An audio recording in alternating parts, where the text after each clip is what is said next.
हरि ओम्। गुरुवायुपुराधीशम् विष्णुं नारायणं हरिं वासुदेवं जगन्नाथं कृष्णं वन्दे जगद्गुरुम्। ऐदव दशकमु विराट् पुरुषोत्पत्ति। व्यक्ताव्यक्तमिदं न किञ्चिदभवत् प्राक्-प्राकृत-प्रक्षये। व्यक्ताव्यक्तमिदं न किञ्चिदभवत् प्राक्-प्राकृत-प्रक्षये। मायायां गुणसाम्यरुद्ध-विकृतौ त्वय्यागतायां लयम्। मायायां गुणसाम्यरुद्ध-विकृतौ त्वय्यागतायां लयम्। नो मृत्युश्च तदामृतं च समभून्नाह्नो न रात्रे स्थितिः। नो मृत्युश्च तदामृतं च समभून्नाह्नो न रात्रे स्थितिः। तत्रैकस्त्वमसिष्यथाः किल परानन्दप्रकाशात्मना। तत्रैकस्त्वमसिष्यथा किल परानन्दप्रकाशात्मना। व्यक्ताव्यक्तमिदं न किञ्चिदभवत् प्राक्-प्राकृत-प्रक्षये। मायायां गुणसाम्यरुद्ध-विकृतौ त्वय्यागतायां लयम्। नो मृत्युश्च तदामृतं च समभून्नाह्नो न रात्रे स्थितिः। तत्रैकस्त्वमसिष्यथाः किल परानन्दप्रकाशात्मना। कालः कर्म गुणाश्च जीवनिवहा विश्वं च कार्यं विभो। कालः कर्म गुणाश्च जीवनिवहा विश्वं च कार्यं विभो। चिल्लीलारतिमेयुषि त्वयि तदा निर्लीनता माययुः। चिल्लीलारतिमेयुषि त्वयि तदा निर्लीनता माययुः।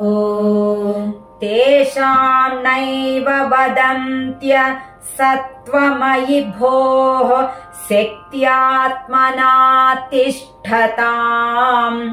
तेषां नैव वदन्त्य सत्त्वमयि भोः शक्त्यात्मना तिष्ठताम्। नो चेत् किं गगनप्रसूनसदृशां भूयो भवेत् सम्भवः। नो चेत् किं गगनप्रसूनसदृशां भूयो भवेत् सम्भवः। कालः कर्म गुणाश्च जीवनिवहा विश्वं च कार्यं विभो। चिल्लीलारतिमेयुषि त्वयि तदा निर्लीनता माययुः। तेषां नैव वदन्त्य सत्त्वमयि भोः शक्त्यात्मना तिष्ठताम्। नो चेत् किं गगनप्रसूनसदृशां भूयो भवेत् सम्भवः। एवं च द्विपरार्धकालविगता वीक्षां सिसृक्षात्मिकाम्।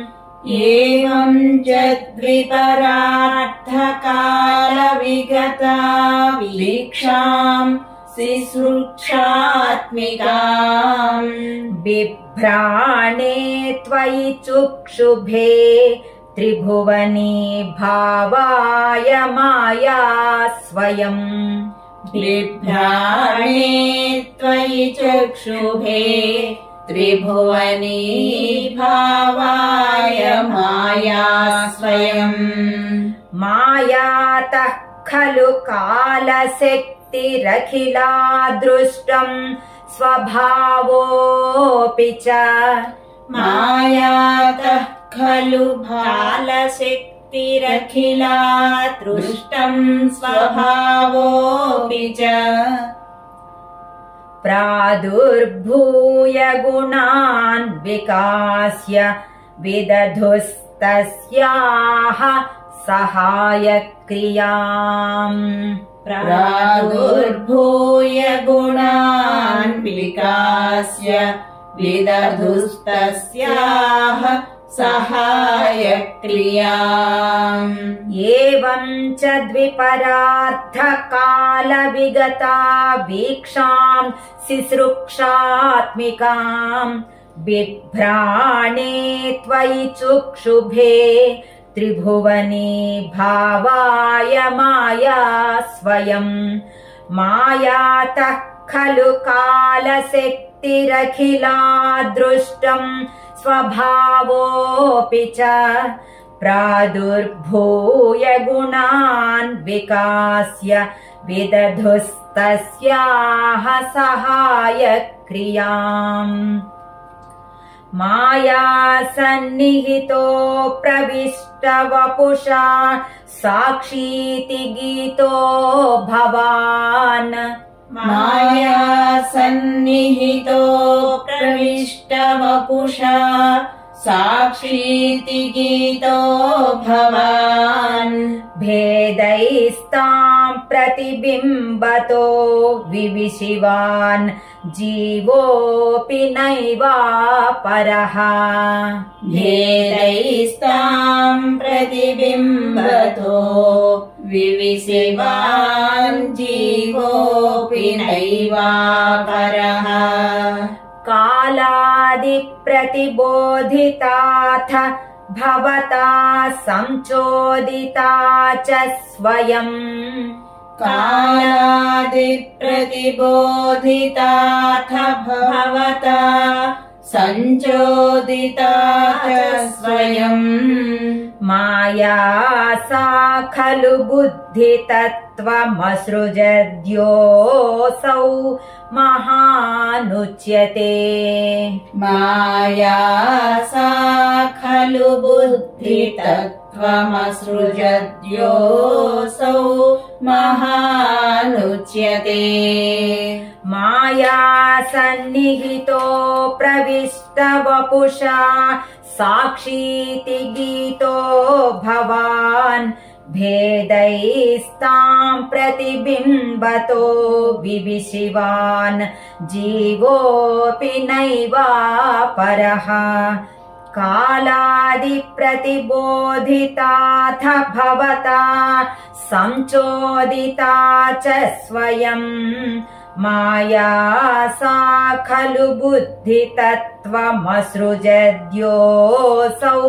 महानुच्यते तत्रासौ त्रिगुणात्मकोऽपि च महान् सत्त्वप्रधानः स्वयम् तत्रासौ त्रिगुणात्मकोऽपि च महान् सत्त्वप्रधानः स्वयम् जीवेऽस्मिन् खलु निर्विकल्पमहमित्युद्बोधनिष्पादकः जीवेऽस्मिन् खलु निर्विकल्पमहमित्युद्बोध निष्पादकः चक्रेऽस्मिन् सविकल्पबोधकमहं तत्त्वम् महान् खल्वसौ चक्रेऽस्मिन् सविकल्पबोधक महं तत्त्वम् महान् खल्वसौ सम्पुष्टम् त्रिगुणैस्तमोति बहुलम् विष्णो भवत् प्रेरणात् सम्पुष्टम् त्रिगुणैस्तमोति बहुलम् विष्णो भवत्प्रेरणात् तत्रासौ त्रिगुणात्मकोऽपि च महान् सत्त्वप्रधानः स्वयम् जीवेऽस्मिन् खलु निर्विकल्प महमित्युद्बोधनिष्पादकः चक्रेऽस्मिन् सविकल्पबोधकमहं तत्त्वं महान् खल्वसौ सम्पुष्टं त्रिगुणैस्तमोति बहुलं विष्णो भवत्प्रेरणात् सोऽहं च त्रिगुणक्रमात् त्रिविधतामासाद्य वैकारिको सोऽहं च त्रिगुणक्रमात् त्रिविधतामासाद्य वैकारिको भूयस्तैजसतामसाविति भवन्नाद्येन सत्त्वात्मना भूयस्तैजसतामसाविति भवन्नाद्येन सत्त्वात्मना देवानिन्द्रियमानिनो कृत दिशा वातार्कपास्यस्विनो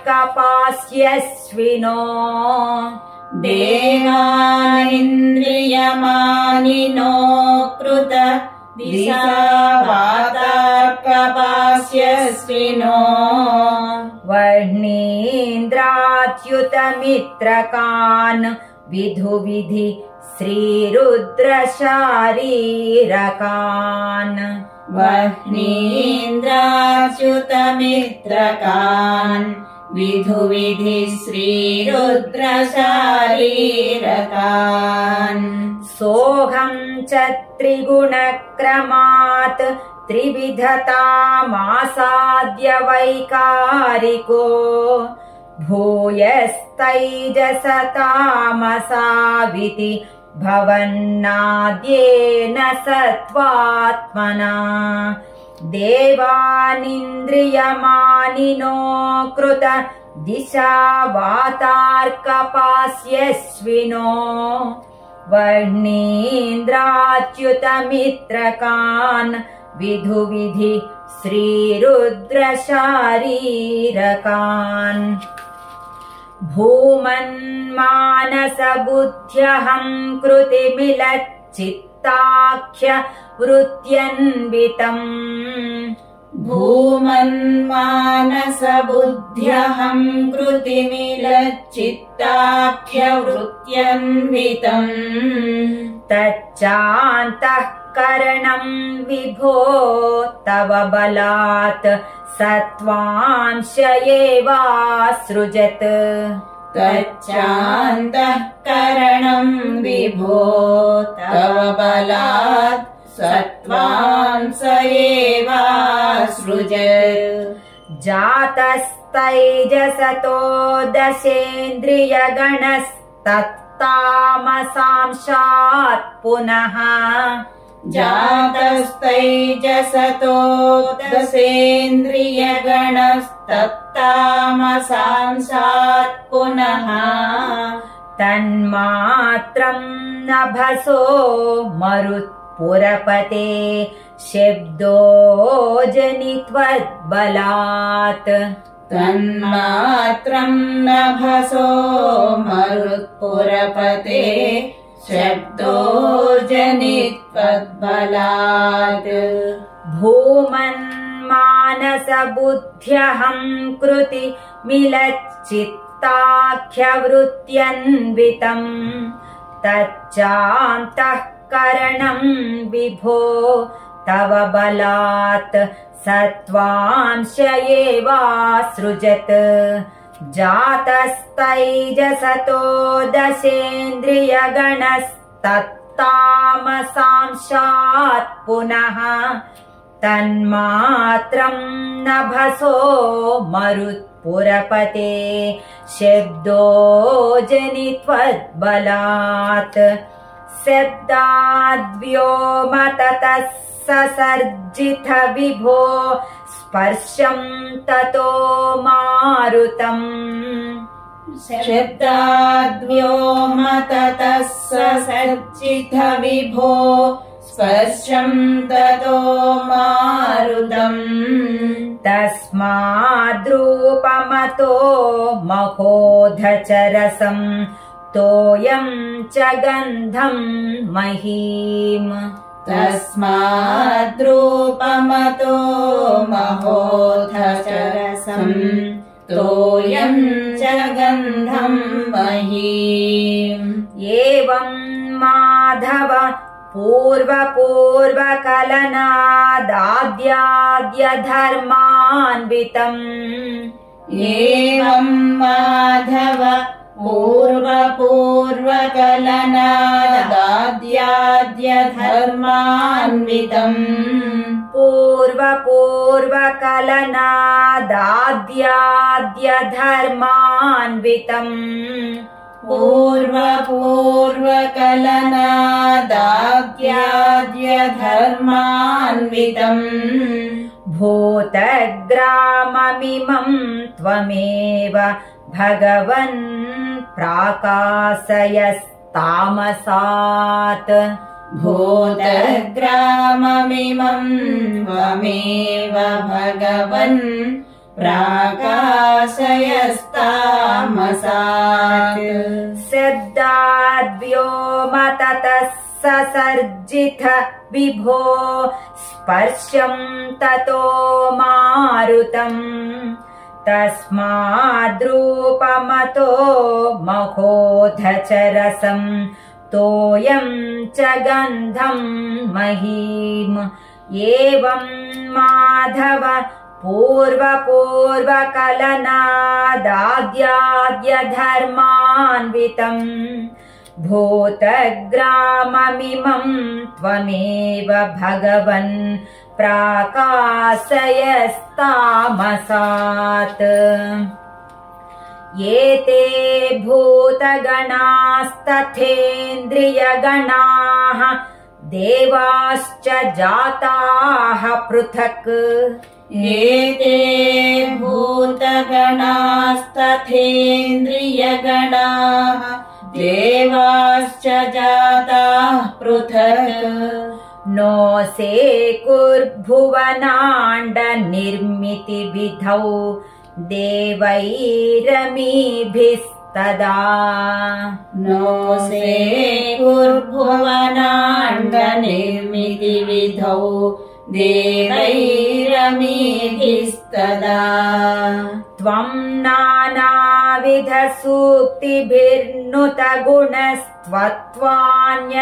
नानाविधसूक्तिभिर्नुतगुणस्त्वत्वान्यमून्याविशन् त्वं नानाविधसूक्तिभिर्नुतगुणस्त्वत्वान्यमून्याविशन् चेष्टाशक्तिमुदीर्य तानि घटयन् हैरण्यमण्डं यथाः चेष्टाशक्तिमुदीर्य तानि घटयन् हैरण्यमण्डं यथा एते भूतगणास्तथेन्द्रियगणाः देवाश्च जाताः पृथक् नो सेकुर्भुवनाण्डनिर्मितिविधौ देवैरमीभिस्तदा त्वं नानाविधसूक्तिभिर्नुतगुणस्त्वत्वान्यमून्याविशन् चेष्टाशक्तिमुदीर्य तानि घटयन् हैरण्यमण्डं यथाः अण्डं तत्खलु पूर्वसृष्टसलिले तिष्ठत् सहस्रं समाः अण्डं तत्खलु पूर्वसृष्टसलिले तिष्ठत् सहस्रं समाः निर्भिन्दन्न कृथाश्चतुर्दश जगद्रूपं विराडाह्वयम् निर्भिन्दन्न कृथाश्चतुर्दश जगद्रूपं विराडाह्वयम् साहस्रैः करपादमूर्धनिवहैर्निःशेषजीवात्मको सहस्रैकरपादमूर्धनिवहैर्निःशेषजीवात्मको निर्भातोऽसि मरुत्पुराधिप समां त्रायस्व सर्वामयात् निर्भातोऽसि मरुत्पुराधिप समां त्रायस्व सर्वामयात् अण्डं तत्खलु पूर्वसृष्टसलिले तिष्ठत् सहस्रं समाः निर्भिन्दन्न कृथाश्चतुर्दश जगद्रूपं विराडाह्वयम् साहस्रैः करपादमूर्धनिवहैर्निःशेषजीवात्मको निर्भातोऽसि मरुत्पुराधिप समां त्रायस्व सर्वामयात् विराट पुरुषोत्पत्ति अनु 5వ దశకము సమాప్తము नारायण नारायण गोविंद श्रीमन्नारायण नारायण गोविंद नारायण नारायण गोविंद लक्ष्मी नारायण नारायण गोविंद हरि हरि ओम।